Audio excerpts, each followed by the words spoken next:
fucking. There it is. I was just so taken aback. Hello, everyone. We're the Continuity Crew. I'm Will. I'm Soho. That's Win. And as always, we're back with another episode again. of Big Feature Film Podcast. We'll have a double one this week with French Dispatch. So make sure you subscribe for our review on that and for more reviews like this. So let's just get right into it. Last Night in Soho, written by Edgar Wright, directed by Edgar Wright. Also, the screenplay was done by Christy Wilson Calusis? Kames. Wow. Yeah, she only wrote. She's only written a few things. Her other big thing was 1917. I feel like she's kind of new on the writing scene, maybe, which is cool. But starring Anya Taylor-Joy, Thomasin McKenzie, and Matt Smith. It follows a fashion designer or an aspiring fashion designer. Yes, and who gets accepted to this college in London. She goes and she seems to have some supernatural ability. Where she sees people from the past. I guess the dead, more or less. Like the Sixth Sense. And it's never really fully explained, but it is something that's very cool thing, I would say. It's time travel without the time travel, I guess, which is something I thought was really cool and felt very Edgar Wright. Mm-hmm. I think we'll disagree on this movie. Just fair warning coming up ahead. But let's review this movie. I thought it was really freaking good. Yeah, me too. Liar. No, I did. You bastard. He's had me on edge all day. But yes, Last Night in Soho. Great movie. Yeah. It was great to see actors. Matt Smith, this is the first thing I've seen him in since Doctor Who, so it was great to see him back. Anya Taylor-Joy is great. I think she filmed Emma, Queen's Gambit, and this back to back, wow. Which is pretty Good cool for her. Yeah. Yeah, I mean she's bumping, popping off. And then Thomasin McKenzie, she has been in Jojo Rabbit. What else? Jojo Rabbit. That's the one that's on the top of my head, but yeah, that's the only one that's on my. No, she was in Old, and then she was in. Don't remember what else. She was in The King. I need to watch that. This movie is time travel without the time travel, with a singular person, and I love that idea of it, as well as the twists and turns, which we'll talk about a little later on in the episode. I never really saw it as a time travel kind of thing. I get it. I get why it isn't, but the concept kind of is time travel, and even I think Edgar Wright said it was. Oh. And I saw actually something I thought was really cool because I was just looking at Twitter today. Stephen King said he saw this and loved it, and I love that man. So weird dude, but yeah, yeah. So, I like his writing at least. Yeah, I don't know if I like him. He is an interesting fellow. But technically wise, it's Edgar Wright, but a horror movie. He's done Shaun of the Dead, which you could say is a horror movie, but that's more comedy. This is much more serious and dark. This was definitely different from his realm. It's unconventional for him to make this kind of movie.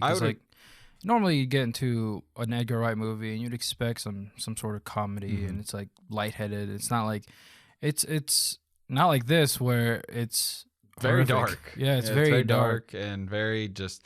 One thing I will say that I loved about this movie is, and I'm a sucker for any movie that does it, is mental illness and how she deals with it. And it's she's obviously got a past.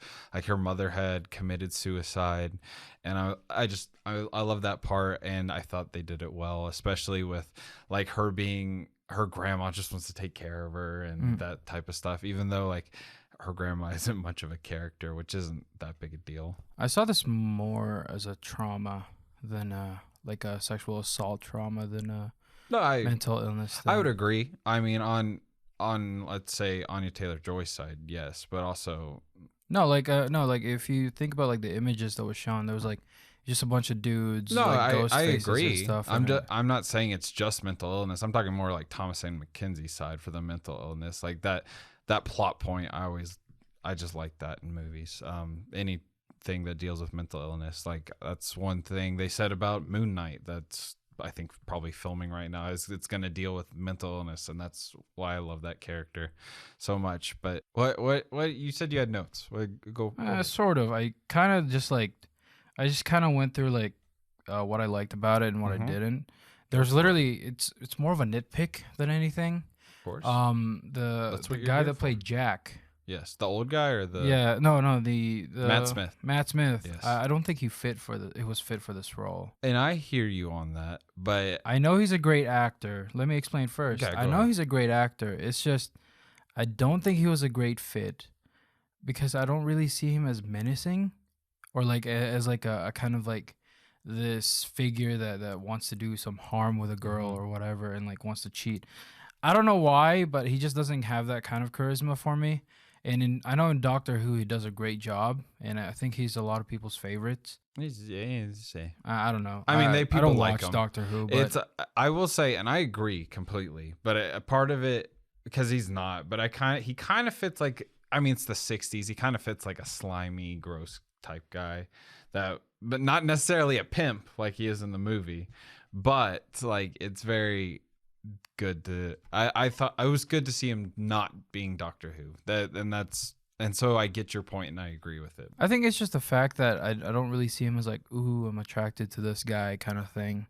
Yeah, he's gonna be in a Morbius, which I don't know what he is. I think he's the villain actually. So I'd love to see that. I mean, I can see that.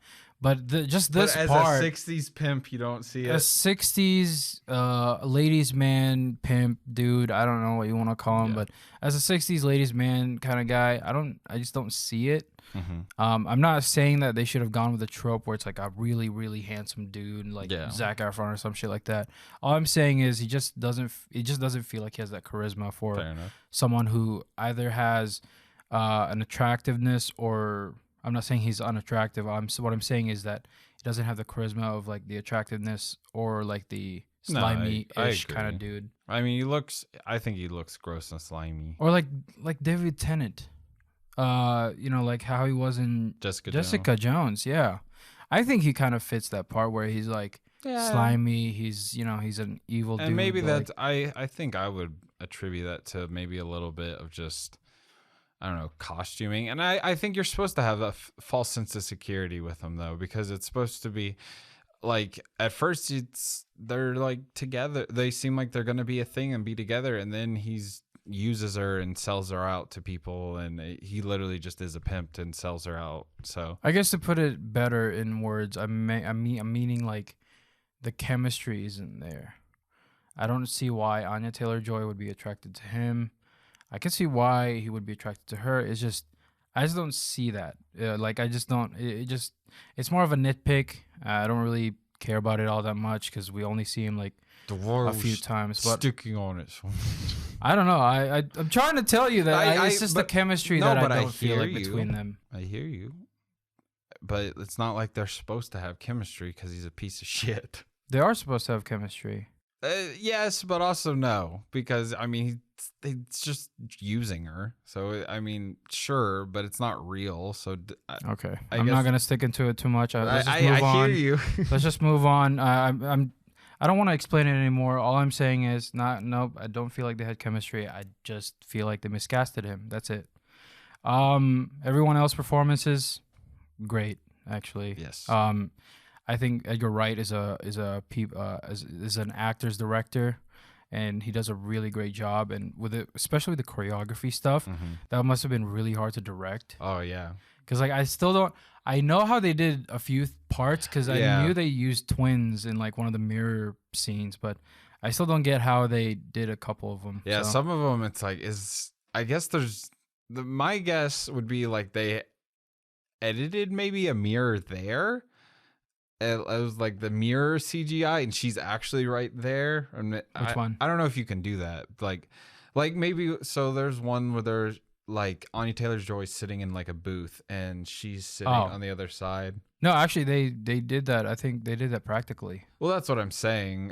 I maybe added because I mean a mirror has a look to it, so But I'd say it's some of them are like crazy, like the scene where she's walking down the stairs and there's a bunch of Thomas and Mackenzie's and the mirrors, and then there's Anya Taylor-Joy. That one I was like, whoa, that's cool. I would say that was CGI, but it didn't feel like a robot arm was controlling it, so I'm gonna assume that was like also a kind of mirrored set, and they just edited that mirror. Yeah, it was just cool. And I mean, it was cool to think like, oh, it's getting each perspective of this mirror. So like on a technical side, that's super cool. Yeah, this whole movie's neat. Yeah, the whole like just look, it's very Edgar Wright. Like the soundtrack is the music, like he has music in almost all of his movies. It has a moment with music. I mean, just look at Baby Driver and the audio stuff. They did some pretty cool stuff in our theater watch. So I definitely think this is a theater watch. I bet if whenever it comes out on VOD or something, like it'll probably do the same thing, like audio cues if you have like headphones in or something. Yeah. So that like like Baby Driver. Since we're still on the soundtrack, Anya Taylor-Joy can sing. Yes, she can. I didn't expect that. I swear she sung in something else. I have no clue. I don't know. I've only seen her in a handful of things. Like, what is it? Split. Yeah. And then Emma, Queen's Gambit. Emma. Yeah. I've only seen her in a few things. I don't think I've ever seen her sing. I think I've just seen this trailer so many times. I'm like, oh yeah, I knew that. Yeah, it gave me a little bit of goosebumps. It was nice. I forgot she was in The Witch. I guess that was my first introduction to her.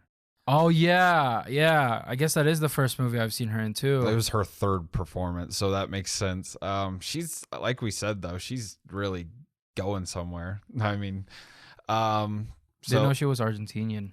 I didn't know that either. Yeah, I could see. I don't think this will get any. I don't know about my nitpick would be the ending, the visual effects in the ending. A little bit. I understand it and I give it a pass because it's Edgar Wright and I've seen Scott Pilgrim and that's very campy kind of, and that's what it was supposed to be, I think. I mean, I would assume because a lot of the visual effects in this are really good. So I think it was kind of on purpose to have it the way it looked. I mean, let's talk any other, I guess. The runway show scene.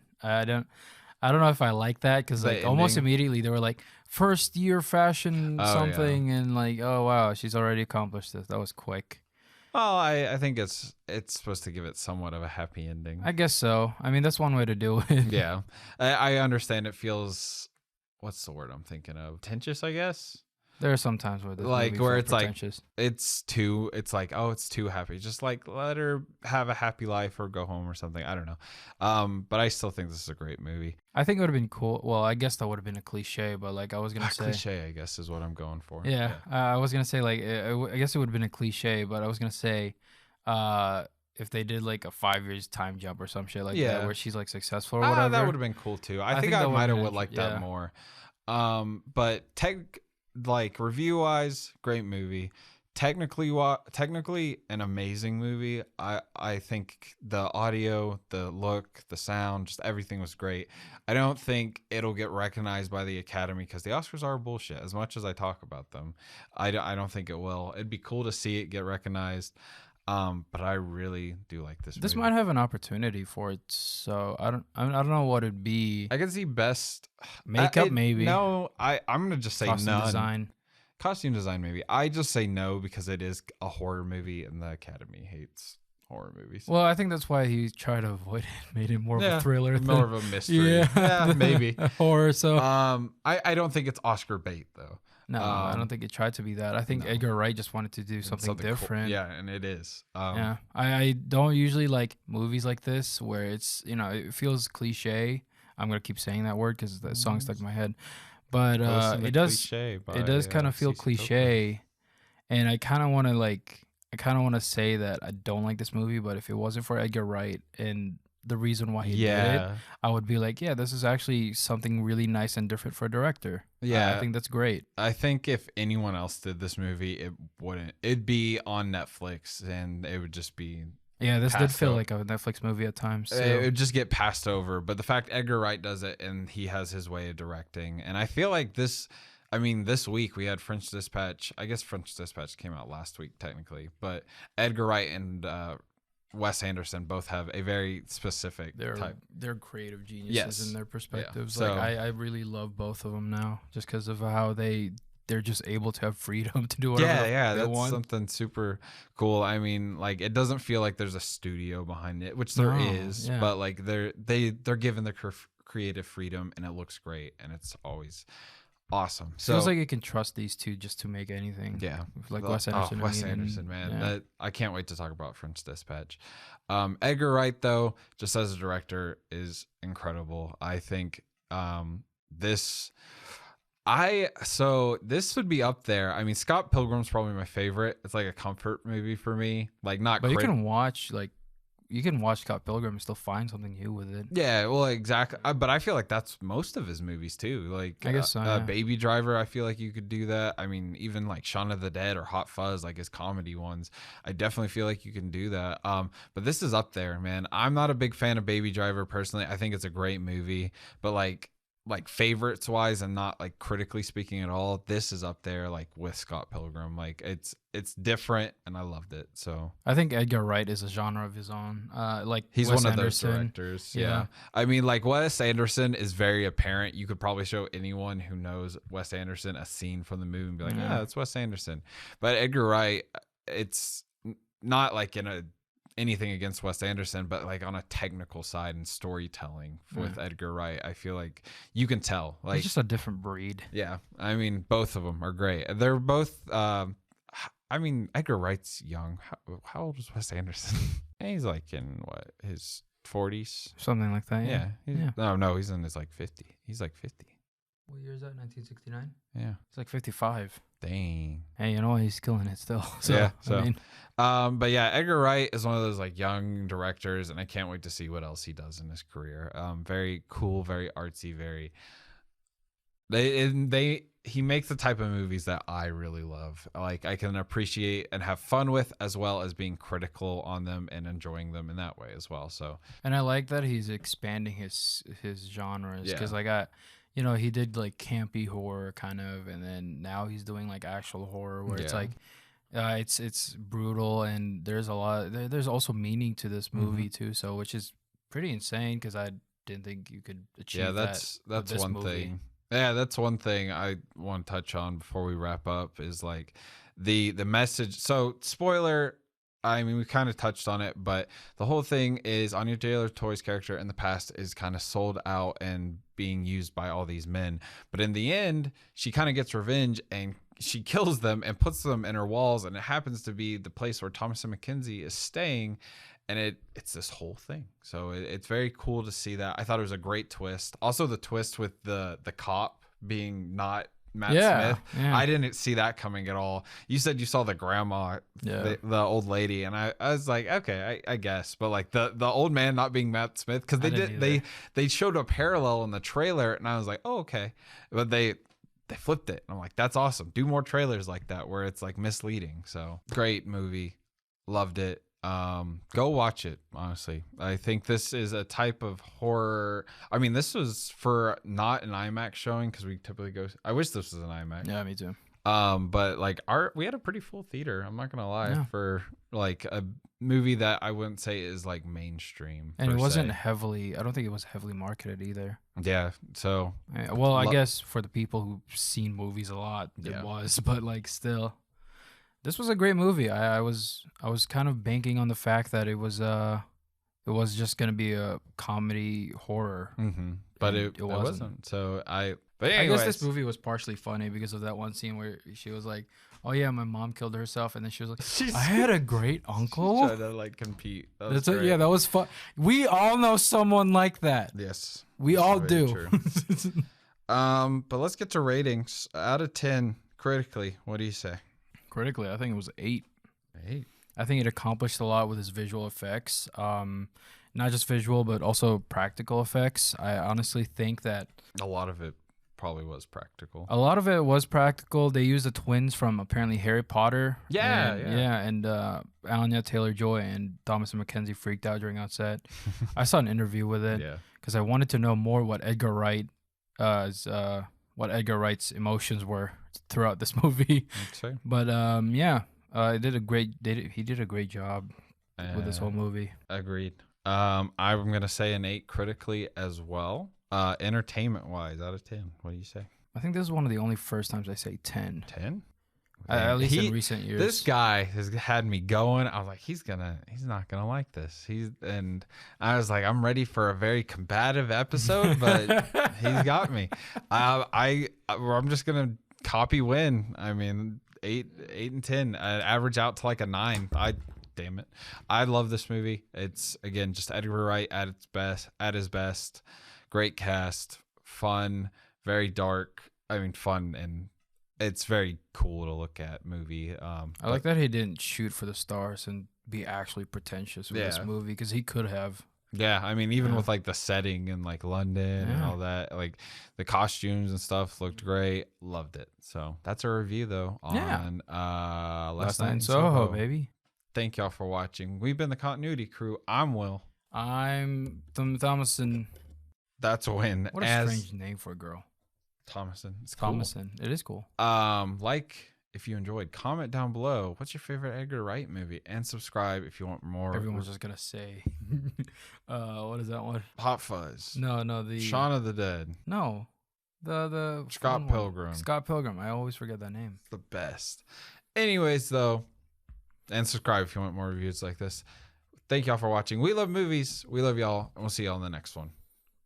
Bye.